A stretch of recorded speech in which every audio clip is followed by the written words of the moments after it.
do another quick video here. We're going to address another MTC Gen 2 clutch issue. Not really an issue, but kind of a heads up of something I ran into when I first started running these clutches, or one of these clutches. This might save you some parts and kind of explain what I've talked about in my previous videos where I said about why I run a lot of static pressure. There's another reason behind that. I kind of skipped over it because this happened so early on in me running one of these clutches that once I figured it out and got past it, it was kind of out of my mind because I have had zero problems since. But I'm going to show you what just kind of, it popped into my head. I'm just out here, I'm just doing maintenance. Was out racing 2 days ago. I'm just going through the clutch and just listening to some music, and I'm cleaning up my static spring buckets here because those actually have some damage on them, and it's from that first issue that I'm going to talk about, not from me just recently running it or how I run it now.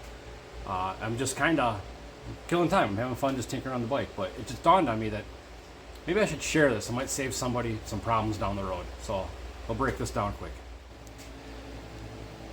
So here's what we got going on. So I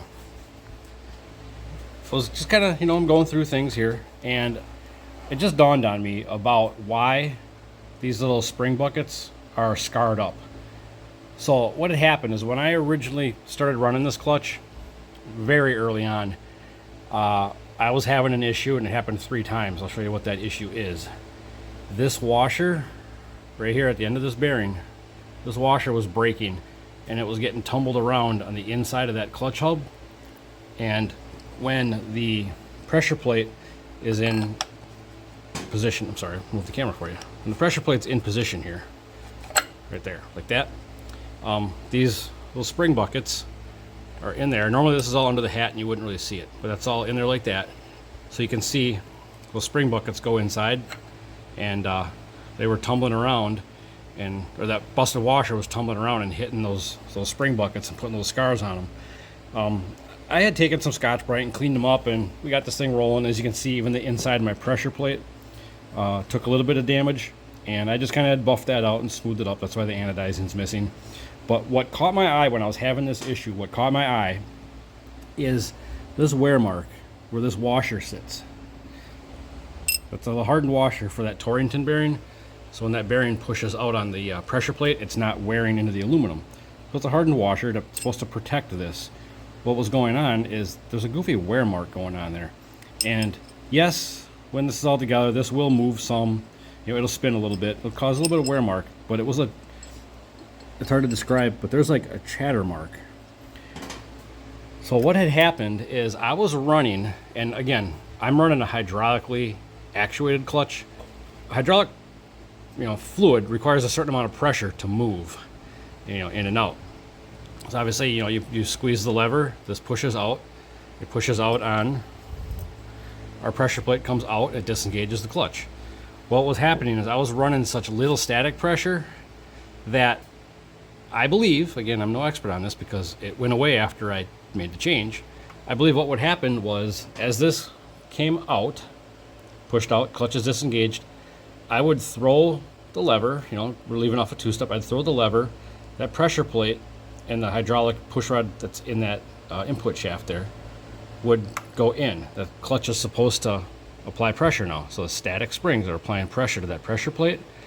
I believe I was running such little static pressure that the pressure plate was actually being allowed to bounce back against those static springs, and it was causing this washer to cock, and then as it would judder, kind of smack back and forth and bounce a little bit, it would cock it and snap it because it was allowing slack, it was allowing this bearing to kind of bounce in there, and it was breaking them. And I broke 3 of these things.